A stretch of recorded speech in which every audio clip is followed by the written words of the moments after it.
동시효과 구간입니다. 4분 남았습니다. 3시 26분 구간이고요. 양쪽 지수부터 점검하겠습니다. 2시 이후에 수급이 좀 괜찮아지나 싶었는데 지금 한 번 더 막판에 출렁거리는 모습입니다. 코스피 지수는요. 전거래 종가 대비 0.93% 하락으로 2667.99포인트에서 거래 마무리될 예정입니다. 동시효과 구간 들어오기 직전보다는 지금 약간은 더 낙폭이 나오고 있는데요. 2668포인트로 어제 이어 오늘까지 이 거래를 연속해서 하락 마감으로 마침표 찍을 것으로 보입니다. 코스닥 보겠습니다. 코스닥은 장중한 때는 60일 이평선까지 위협받으면서 910선 이탈하기도 했었는데요. 지금은 그래도 장중 저점 대비로는 낙폭이 약간 줄었습니다. 0.93% 하락, 거래소와 거의 낙폭은 비슷하죠. 913.29포인트 기록하며 오늘장 이렇게 다소 아쉬운 마감이 될 예정입니다. 다음 종목별로의 흐름입니다. 이렇게 지수가 좀 밀리는데도 개별 종목 이슈가 있으면 분위기를 충분히 이겨내면서 상한가 나오기도 합니다. 오늘 오후장의 히어로는 자동차 부품 쪽이 되는 모습이고요. 여기에 키워드는 또 좀 전에 말씀드렸던 정의선 회장이 미국을 갔다. 이렇게 뭐 삼성이나 현대차는 회장이 움직이기만 하더라도 또 같이 출렁거리는 종목군들이 있죠. 미국의 과연 부지를 어디로 선정을 할 것인가, 여기에 관련된 업체는 무엇이 있을까 관심이 모아지면서 현재 구형테크하고요, KB 오토스 이렇게 두 종목, 오토시스 두 종목 상한가 들어가 있는 모습입니다. 구형테크 같은 경우는 1차 협력사랍니다. 현대차의 1차 협력사라서 현대차가 지금 친환경차 사업을 확장하기 위해서 미국의 공장 부지 선정을 하려고 하는데요. 이런 부분들이 구형테크의 호재로 작용을 하는 모습이고요. 아지네 산업도 보겠습니다. 이 종목도 한 6% 정도의 강한 상승 움직임으로 거래 마무리 지을 것으로 보입니다. 상신 브레이크는 이 소식 나오고 한 11% 정도까지 급등하다가 지금은 다소 윗꼬리가 달리는데 그래도 전체적으로 봤을 때 자동차 부품주들이 오후장에 확실히 좀 눈에 띄는 움직임을 나타내고 있다는 점 확인이 되고요. KB 오토시스도 상한가 안착이 됩니다. 지금 사실 장중에 이 종목이 정말 조용했는데요.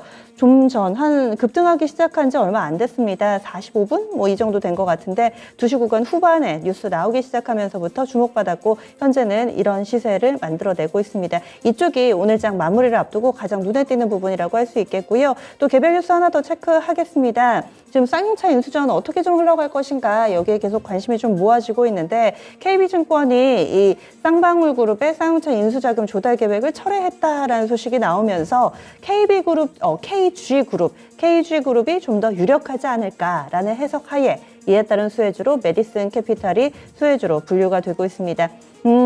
이 종목도 지금 KG그룹이 진행을 하고 있는 쌍용차 인수전에 관련된 종목으로 좀 묶이고 있고요. 그래서 이렇게 쌍용차 관련주 메이슨 캐피탈까지 지금 코스닥에서는 3종목이 상한가를 기록하고 있습니다. 코스피에서는 2종목 우선주만 상한가를 들어와 있고요. 그 밖의 종목으로는 이 원자재 쪽 꼽을 수가 있습니다.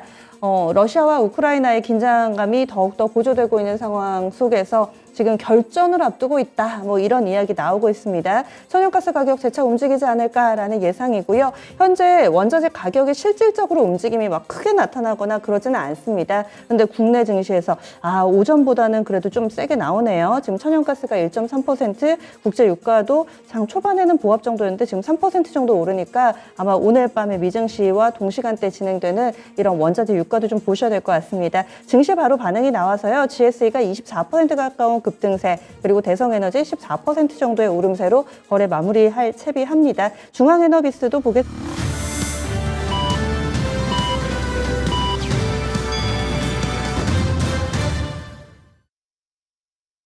5월 12일 화요일 국내 증시 마감됐습니다.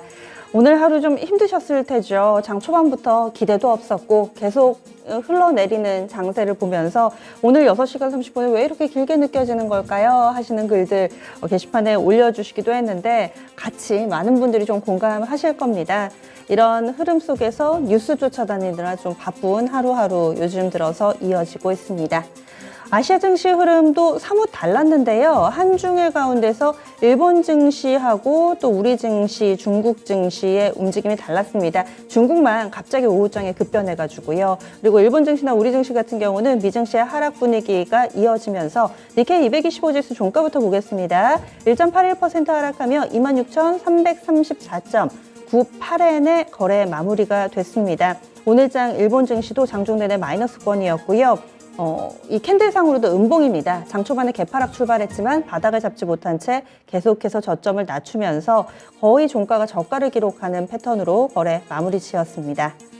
다음은 중국 증시 넘어가 보겠습니다. 중국은 많이들 전에 들으신 것처럼 지금 상해 지역 봉쇄를 하고 뭐 광저우도 봉쇄한다 이런 얘기 나오면서 우려를 했었는데 일부 지역의 봉쇄가 해제됐습니다. 2주 만이라고 하고요. 하지만 여전히 긴장감이 높기 때문에 엄격한 거리두기를 준수해야 된다라고 중국 당국에서는 이야기를 합니다.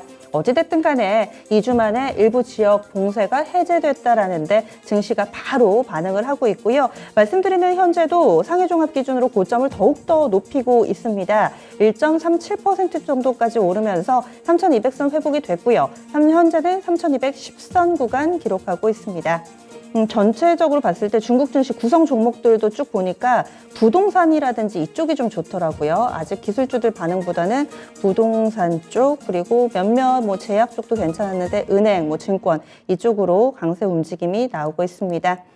그리고 심천 쪽도 플러스권 흐름 보여주고 있습니다. 심천은 1.83% 정도의 상승권의 흐름 그리고 홍콩 항생까지 나란히 오름세를 보여주는 상황입니다. 한중일 가운데서 중국 증시가 가장 좋고요. 또 내부적인 이런 호재 안고 오늘장에 반응이 나온 겁니다. 환율 보시죠. 원달러 환율이 밴드 상단까지 거의 도달이 됐습니다. 아무래도 미국의 국채금리 급등과 관련해서 영향이 있을 텐데요. 밴드 상단은 1240원입니다. 오늘 종가 보시죠. 3원 10전 올랐습니다. 1236원 20전에 거래 마쳤습니다. 원달러 환율 오늘 포함 닷새 연속해서 상승세 보여주고 있습니다. 이번에는 국내 증시 정리하겠습니다. 시황센터 다녀옵니다. 네, 국내외적으로 계속해서 리스크가 부각되고 있습니다. 우리 증시 오늘 약세 흐름을 멈추지 못했는데요. 양시장 모두 약세 흐름으로 마쳤습니다. 좀 코스피 시장부터 살펴보시죠. 코스피 지수 2,700선 무너뜨려지면서 2,600포인트 선에서 마감했습니다. 0.98% 밀리면서 2,666포인트에서 마감했는데요. 코스피 시장 분봉 차트 통해서 자세하게 흐름 파악해 보겠습니다. 오늘 지속해서 약세 흐름을 이어나갔습니다. 시장 확인해 보시면 처음에는 강하게 출발했지만 오전장에서 급락하는 모습 연출해 주더니 11시 구간에 잠깐 반등 시도 있었지만 지지부진한 흐름 이어나가줬고요. 막판에 거래량이 조금 몰리면서 반등 시도가 있었지만 그렇게 큰 의미를 갖지는 못했습니다. 코스피 시장에서의 업종별 흐름 살펴보겠습니다. 오늘 하락했던 섹터들이 더 우세한 모습이었는데요. 대체적으로 미국에서의 리스크도 있었고 긴축 우려감까지 번지면서 파란불을 켜냈습니다. 먼저 전기전자 섹터 1.39% 빠졌는데요. 외국인과 기관의 매도세가 오늘 이어지면서 1.39% 하락했습니다. 그 다음으로 의약품 업종도 1.25% 하락세 나타냈는데요. 오늘 셀트리온과 셀트리온 그룹주들이 약세를 기록했고 또 긴축 우려감이 번지게 되면서 1% 넘는 하락세를 기록했습니다. 그 다음으로 서비스 업종도 1.15% 하락했는데요. 오늘 네이버와 카카오 같은 대표적인 성장주들 그리고 게임주들까지도 오늘 급락하면서 1.15% 밀렸습니다. 나머지 제조업종과 화학업종까지도 1%대 하락률을 기록했습니다. 나머지 섹터들도 살펴보시죠. 오늘 대체적으로 파란불 켜냈는데요. 그중에서 의료정밀 업종만이 오늘 1.58% 상승하면서 상승률을 보여줬고요. 운수창고 업종은 오늘 조선주들이 견조한 흐름을 나타내주면서 0.2% 상승했습니다. 나머지 섬유 의복 업종과 비금속 광물, 은행 업종까지도 오늘은 소폭으로 조정받는 모습을 나타냈습니다. 네, 다음으로 수급 확인해 보겠습니다. 오늘 코스피 시장에서 주체별 매매 동향 살펴보시면 개인만이 홀로 매수세를 나타냈는데요. 5,628억 원 사들였습니다. 그리고 오늘 외국인과 기관은 동반 매도세를 나타냈는데 장 내내 이 매도 물량을 키워나갔습니다. 그중에서 외국인의 수급이 가장 눈에 띄는데요. 4천억 원 넘게 판 모습입니다. 오늘 대체적으로 골고루 판 가운데 삼성전자 쪽으로 압도적인 매도 물량이 쏠렸습니다. 네, 다음에 코스피 시장에서의 시가총액 상위 종목들 살펴보겠습니다. 오늘 하락했던 종목들이 더 많은데요. 먼저 반도체 투톱부터 살펴보겠습니다.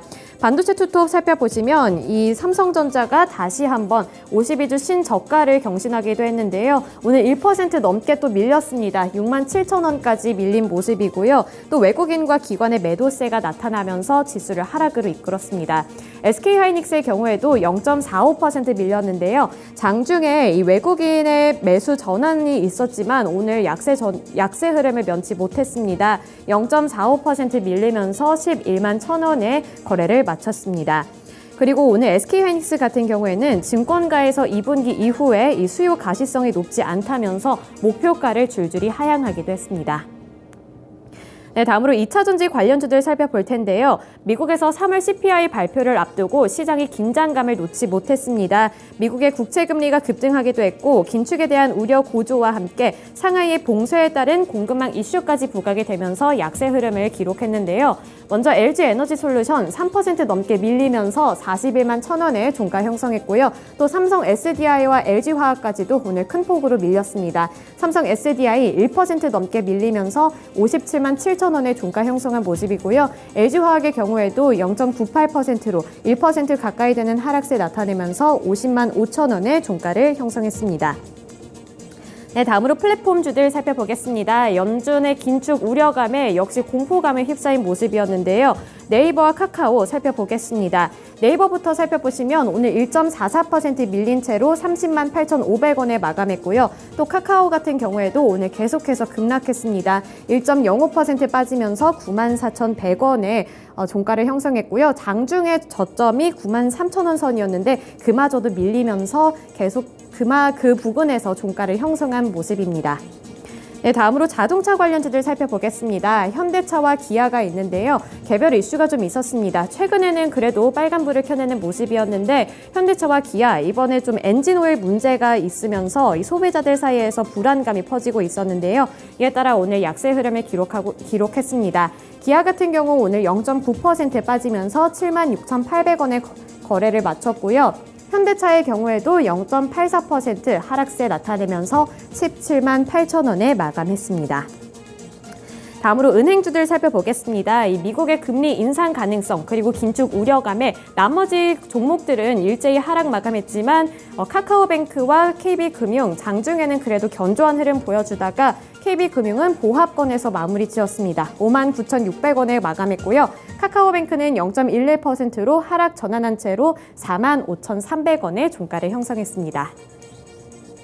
네, 다음으로 코스피 시장에서의 특징주 살펴보겠습니다. 코스피 시장에서 살펴보시면 조선주가 있는데요. 이 조선 업계에 대한 긍정적인 평가가 나왔습니다. 1분기 수주 호실적에 주가가 급등하는 모습을 나타내줬는데요. 중국을 제치고 우리나라 조선주들이 1위를 기록하면서 주가의 흐름도 긍정적이었습니다.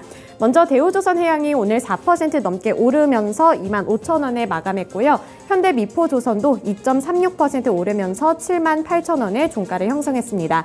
나머지 한국조선해양, 삼성중공업과 현대중공업도 빨간불 켜내면서 마감했는데요. 삼성중공업만 보합권 5,550원에 마감한 모습입니다. 네, 이어서 코스닥 시장으로 넘어가 보겠습니다. 코스닥 지수 역시 0.87% 빠지면서 913포인트 선에서 마감했는데요. 코스닥 시장에서의 흐름 분봉 차트 통해서 확인해 보겠습니다. 오늘 역시 약세 흐름을 기록했습니다. 살펴보시면 장 초반에 급등하면서 갭상승 출발했지만 급격하게 내려가는 모습 나타내줬고요. 11시 구간부터 다시 한번 반등 움직임 나타내면서 미미한 흐름 보여줬지만 다시 한번 주춤하는 모습까지 연출해줬습니다. 장 막판에 거래량이 몰리면서 반등 움직임 나타내줬고요. 장 초반에 914포인트, 920포인트 선까지 조금 회복을 한 모습으로 장을 마쳤습니다. 네, 다음으로 코스닥 시장에서의 수급 확인해 보겠습니다. 역시 외국인과 기관의 동반 매도세가 오늘도 이어졌습니다. 외국인은 상대적으로 저가 매도세 기록한 가운데 기관이 877억 원으로 큰 폭으로 매도했는데요. 개인이 1,100억 원 매수하는 모습으로 장을 마쳤습니다. 기관 쪽에서는 특히 오늘 2차 전지주와 개인주들 이런 성장주를 중심으로 매도했습니다. 다음으로 시가총액 상위 종목들 살펴보겠습니다. 코스닥 시장에서도 역시 하락한 섹터들이 더 우세한 모습이었는데요. 셀트리온 헬스케어 그리고 셀트리온 제약 같은 경우 셀트리온 그룹주들 이렇게 일제히 파란불을 켜냈습니다. 셀트리온 헬스케어 0.17%로 소폭으로 하락했고요. 59,900원에 마쳤습니다. 또 셀트리온 제약의 경우에도 1% 넘게 빠졌고요. 87,800원 선까지 밀렸습니다. 그 다음으로 2차전지 관련주들 살펴보겠습니다. 미국에서 테슬라의 주가가 4% 넘게 급락하기도 했고요. 또 중국의 전기차 관련주들이 일제히 급락하면서 국내 소재주들까지도 약세 흐름을 기록했습니다. 오늘 에코프로비엠이 2.98% 하락하면서 44만 3,400원에 거래를 마쳤고요. LNF만 홀로 견조한 모습을 나타내줬는데요. 0.96% 상승세 유지하면서 23만 500원에 마쳤습니다. 첨보는 오늘도 밀렸습니다. 0.39% 하락하면서 30만 8,300원 기록했습니다. 다음으로 게임주들 살펴보겠습니다. 게임주들은 오늘 중국 관련한 호재 소식이 있었는데요. 중국 당국이 8개월여 만에 온라인 게임 신규 서비스 허가를 재개했습니다. 작년 7월 이후에 8개월 넘게 아무런 설명이 없이 신규 판호 발급을 중단했는데 이번에는 이 타이틀을 발표했습니다.